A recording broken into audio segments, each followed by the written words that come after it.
Coming up next on This Week in Torrance, the mayor delivers his annual State of the City address. We'll bring you the details. Then saving money just got easier thanks to the Salvation Army. Plus, the South Bay Energy Savings Center finds a new home. We'll take you there. And some hometown heroes will be honored with a new program. These stories and much more are just seconds away. Your local news starts right now.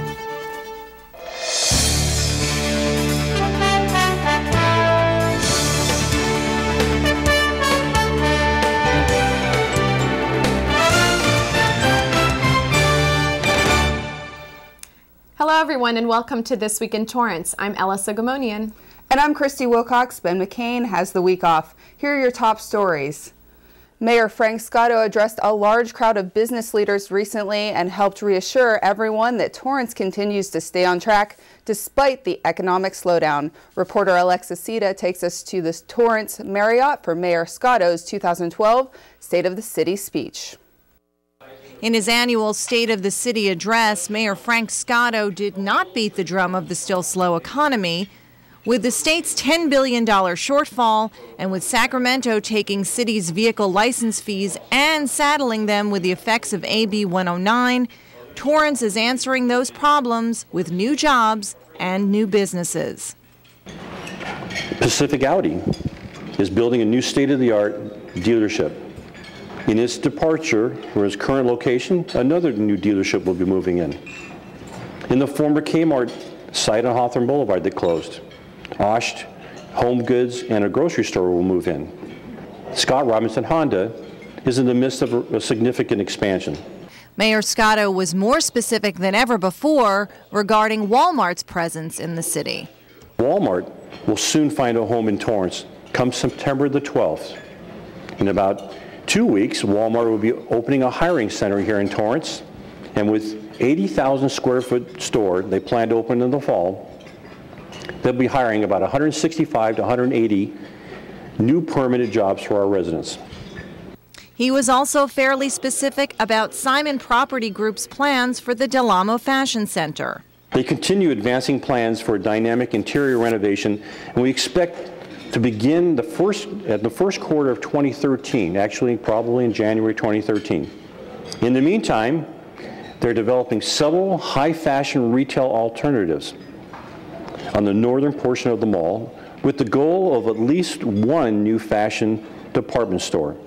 Part of the city's strategy is to squire future businesses right here in Torrance. The creation of the South Bay Entrepreneurial Center will do just that. It essentially sets the stage for growing local businesses, creating new jobs, and fostering economic development in the South Bay. We want innovation to start in our community. A location has been chosen downtown, and we're looking forward to the ribbon cutting ceremony in the very near future. The packed house of nearly 500 was invested in the mayor's words. With his reassuring annual address, Mayor Scotto's specifics on the city's business future surely prompted sighs of relief from the audience. For Torrance CitiCABLE, I'm Alexis Sita. The State of the City address was sponsored by the Torrance Area Chamber of Commerce.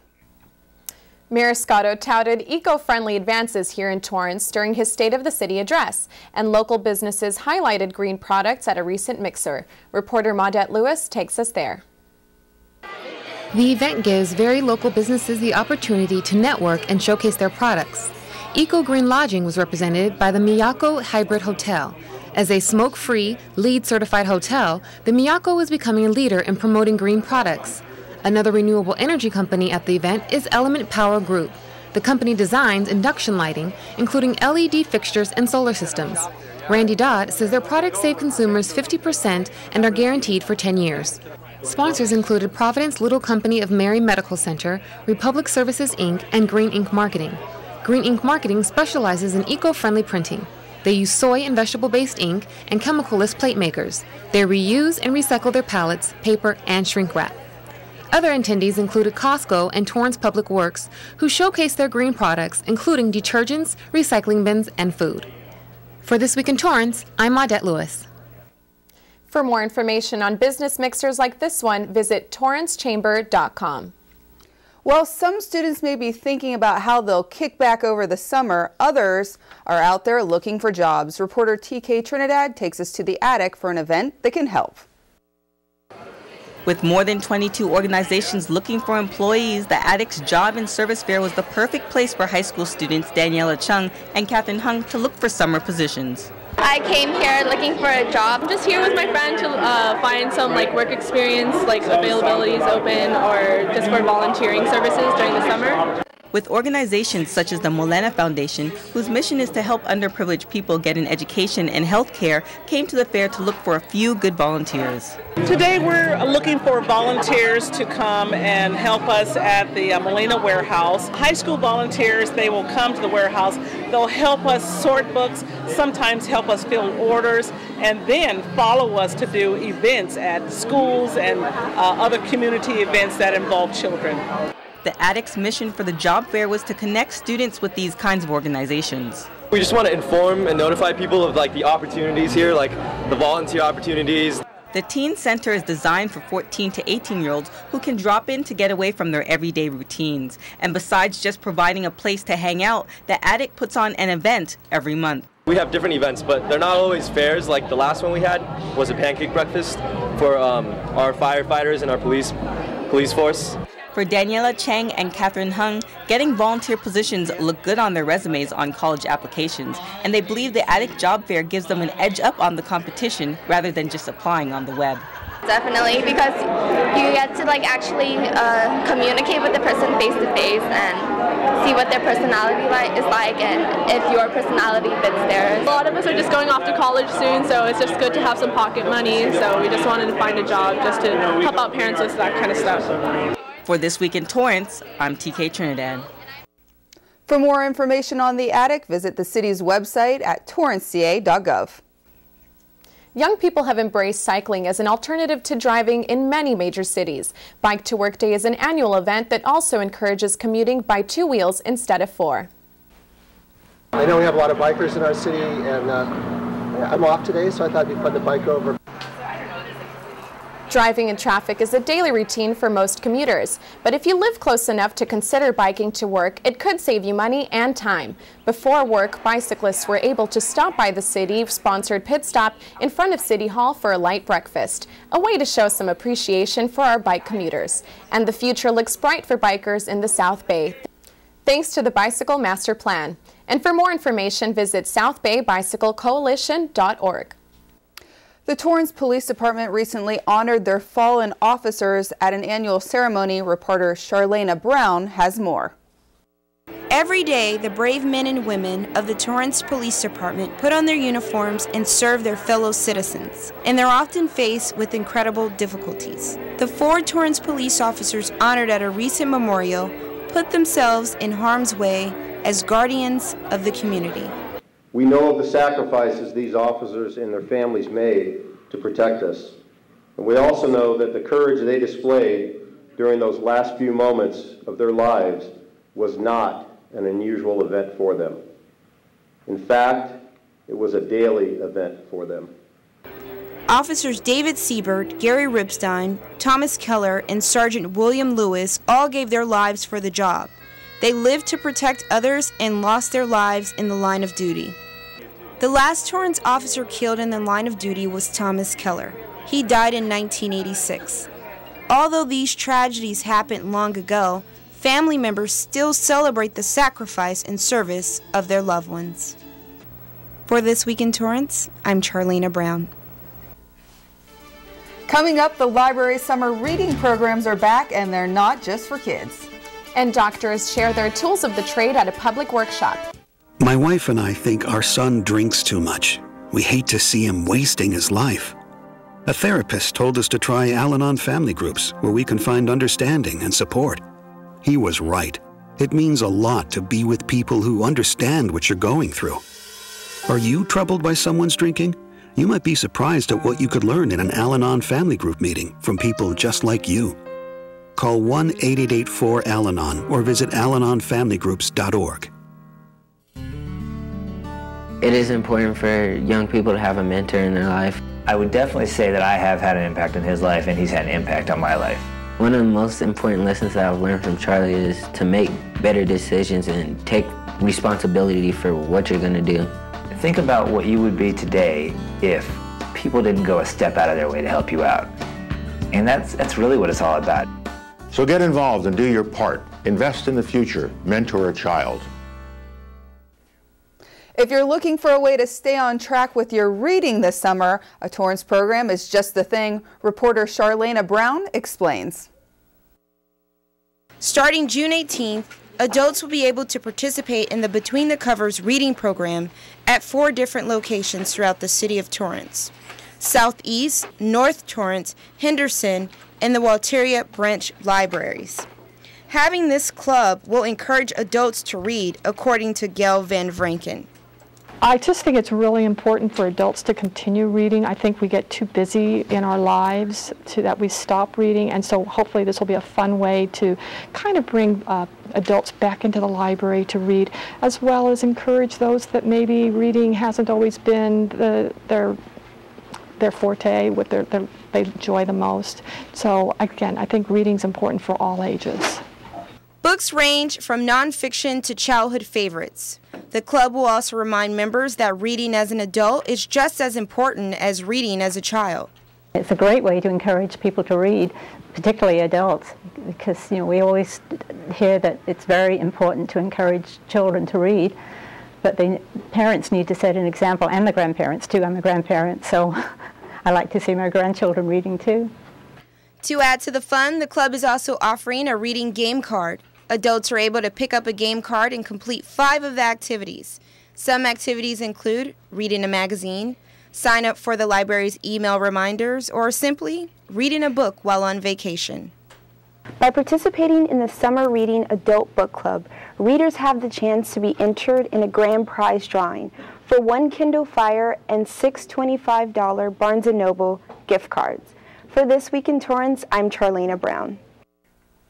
Adults aren't the only ones who can join a summer reading program. The library offers programs for teens and kids as well. For more information, visit library.torranceca.gov. The South Bay Environmental Services Center has moved to its new home here in Torrance. I recently had the chance to learn more about the workshops that are perfect for those of us who want to go green and save some green. Our motto here is to save water, save energy, save money, and the environment, because all those work together hand in hand. The center offers free workshops for the community, encouraging energy awareness to prevent waste. Number one thing is just much more of a realization of how precious our natural resources are, and really kind of becoming much more cognizant of leaving lights on at home, making sure the lights are turned off. The newest program, Energy Upgrade California, focuses on how homeowners can have an energy-efficient home, starting with changing something as simple as a light bulb. And one thing you want to be certain when you're looking at different lights is you want to look for, like for instance, the Energy Star label. Because the Energy Star label, what that really means is that I equate it to like the Good Housekeeping seal of approval.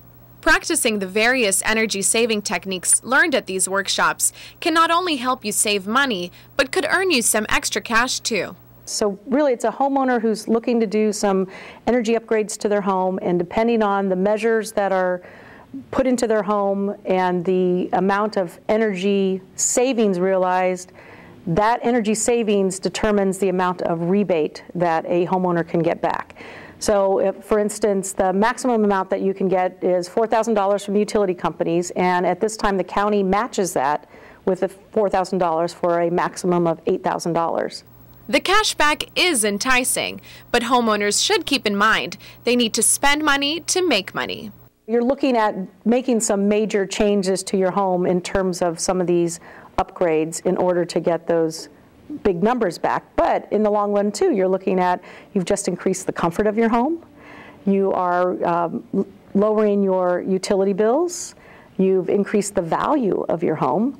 So there are a lot of definite positives in addition to saving the environment, saving some of our natural resources as well. But all this saving is a community effort, so the Energy Services Center is focusing on educating surrounding businesses as well. We're also providing workshops in the next coming months for facility managers in commercial buildings. So large businesses can send their staff for free training here and learn how they can be more efficient at their business. Analysts also visit restaurants for lessons in resource and money conservation. With the Cash for Kitchens programs, we make an appointment, we go to the restaurants, and we do these free water assessments. And if the restaurants qualify, they will get all these free water saving devices, like the water broom, also some faucets aerators, and the pre-rinse spray valve. SBESC also takes the energy saving outdoors with a program which lends electric cars to South Bay residents. This is really the early phase of electric vehicles arriving on the market. They've been here for about 2 years now, and we're trying to sort of help move our community in that direction, as it will help us save greenhouse gas emissions greatly. It's such an interesting place, and everyone can benefit from attending a workshop or participating in some of the South Bay Energy Saving Center's programs. For more information, visit sbesc.org.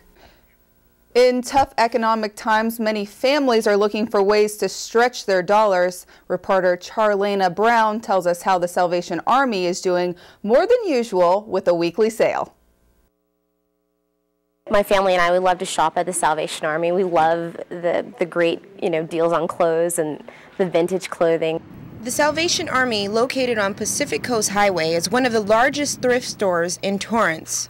The store carries more than 25,000 items ranging from brand name clothing, furniture, and household goods. And they're sold at bargain prices. We've been blessed with 400 to 700 customers a day.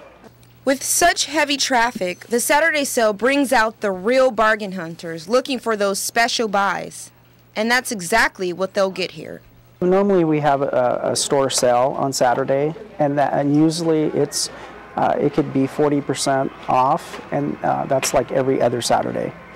Every Saturday, about 200 local residents donate gently used goods through the 1-800-SA Truck Pickup Service, drop bins, or donation centers. The Salvation Army offers just about everything, from electronics to kids' toys. So whether you're looking for an amazing deal or simply looking to purchase great products while helping those in need, this could be the place for you. The Salvation Army allows families the option to save money, according to Jane Talbot. You can really make your dollar stretch, and you can walk out of here with a bag full of clothes, and it's a great feeling, especially during a recession. You can do a lot with what you have. 85% of the proceeds from the sale provide support for community programs like adult rehabilitation, which helps more than 94,000 men and women every year. The program reunites members with their families by helping them overcome chemical dependencies. For This Week in Torrance, I'm Charlena Brown.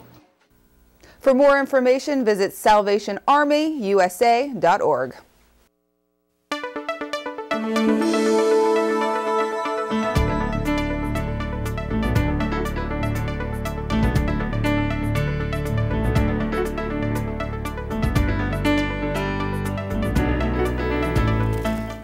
A doctor's work may seem mysterious to his patients, but a recent event at Torrance Memorial Medical Center helped shed some light on medical procedures. Reporter Maudette Lewis takes us there. Kids and adults came out for a Q&A to talk to surgeons about their specialties and learn about the state-of-the-art surgical equipment and instruments they use. The candy, free giveaways, and a chance to dress in surgical masks and hats was also a great incentive. What's your favorite part of the event? The jelly beans.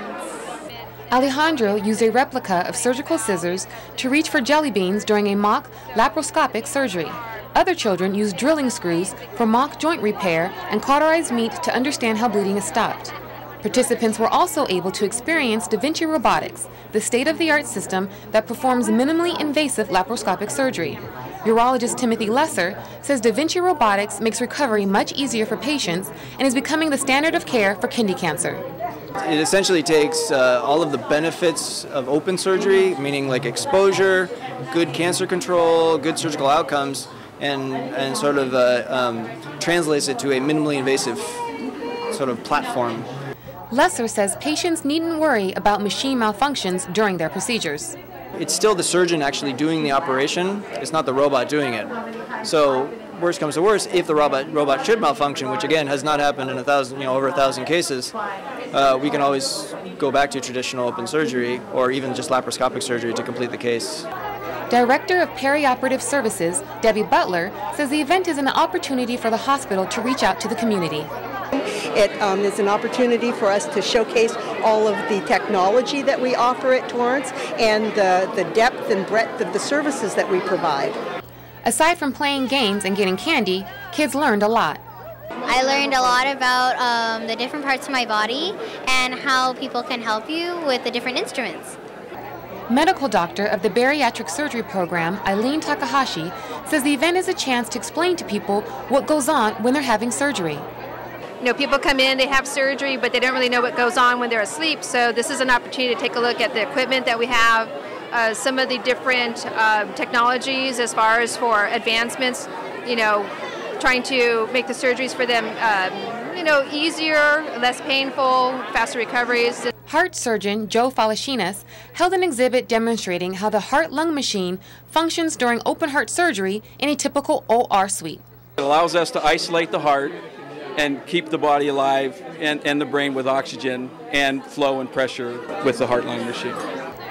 The crowd had a great time and is looking forward to next year's event. I liked everything. There's nothing that I could pick just once. For This Week in Torrance, I'm Maudette Lewis. For more information on public events held at Torrance Memorial Medical Center, visit torrancememorial.org. Depression in children can often be overlooked, especially in lower-income families. Reporter Jay-Z Jeans tells us about a facility trying to change that.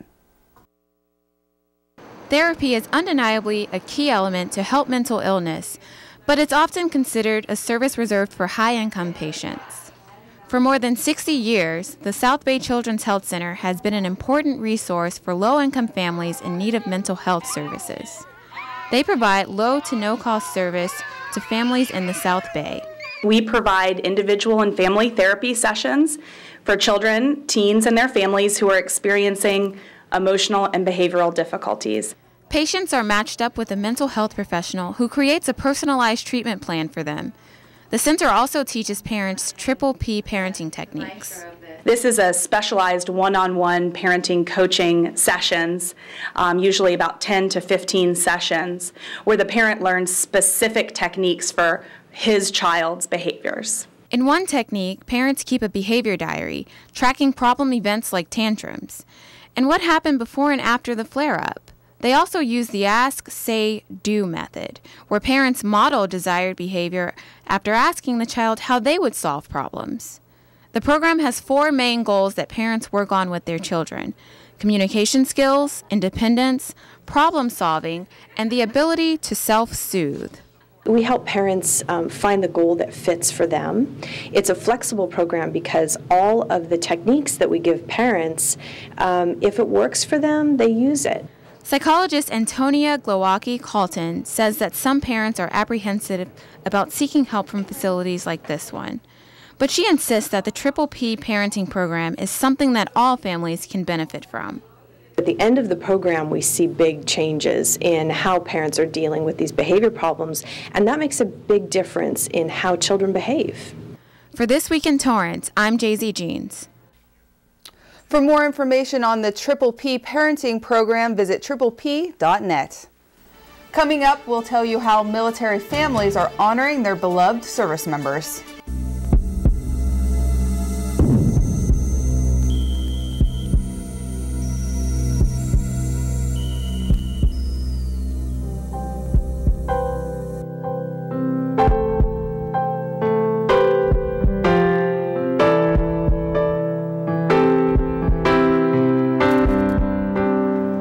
Help feed these precious orphans. Show them that someone cares. Donate now at foodfororphans.org. Some dogs fetch and roll over. Some dogs take you to Spain and shopping for refrigerators. Help you get through grad school. Start your own business. Go on hikes in the Grand Canyon. Some dogs you trust with your life every day. Being partners with a guide dog is having the freedom to do what you want in life. Nothing more, nothing less. And with your help, Nothing need ever change that. Call 1-888-884-DOGS or visit guidedogs.com. Finally, the city recently announced the Hometown Heroes program. The program honors service members not just from the past, but also those who are currently serving. Reporter TK Trinidad has the story. It all started with an idea 1 year ago. 19-year-old Jonathan is a Marine, and his mother, Veronica Concetti, noticed that some cities have a banner program to honor military personnel. She felt the city of Torrance should have one too. The Hometown Heroes program recognizes men and women in the armed forces with patriotic banners that include their name, picture, and branch they serve in. Whether they're alive or they're non-active or whatever, they have the right to be recognized, not just when something happens. Former South Torrance quarterback Jonathan Concetti joined the Marines with his best friend Eric Rosenthal. Eric's father, Victor Rosenthal, was proud when he heard the news, and now he and his wife are both big supporters of the Hometown Heroes program as well. We were at the gym one day, he and I were playing a little hoop, and he just looked at me and he said, "Dad, I have something to tell you, and I'm going to join the Marine Corps." And first thing I did was I just gave him a big hug and told him how proud I am of him, and wished them luck. And we just think it's a wonderful idea to honor our past, present, and encourage future children that might want to go that way. With Veronica Concetti's determination, the Hometown Hero Banner Project is now a reality. We did some research, looked at what other cities are doing, and we're able to really create a program unique to Torrance. The Concettis and Rosenthals encourage other families to support the program. When people drive down the street and they see these boys up on these banners, it's nice that they're reminded that these local boys are serving overseas and in the military. It's a good thing. I know they have to buy them and I know they have to spend money, but they're worth every penny. I'm very grateful, to the city and Aaron and Dominica about, the program that she started, because, we believe me, she can't stop until she completes her mission. But it's just incredible. Just try to honor not only my son, and all the other members of the armed forces. It's just unbelievable. In April, the City of Torrance approved the Hometown Heroes program. It costs $220 to purchase a banner, and as soon as they get 20 approved applications, the banners will line Torrance Boulevard from Crenshaw to Madrona. For This Week in Torrance, I'm TK Trinidad. For more information on the Hometown Heroes Banner program, visit the City Manager's webpage on the city's website at torranceca.gov. And that's going to do it for us on This Week in Torrance. I'm Ella Sogomonian. And I'm Christy Wilcox. If you miss any portion of our show, you can catch us again at 11 a.m. and 6 p.m. Thanks for joining us, and we'll see you next time.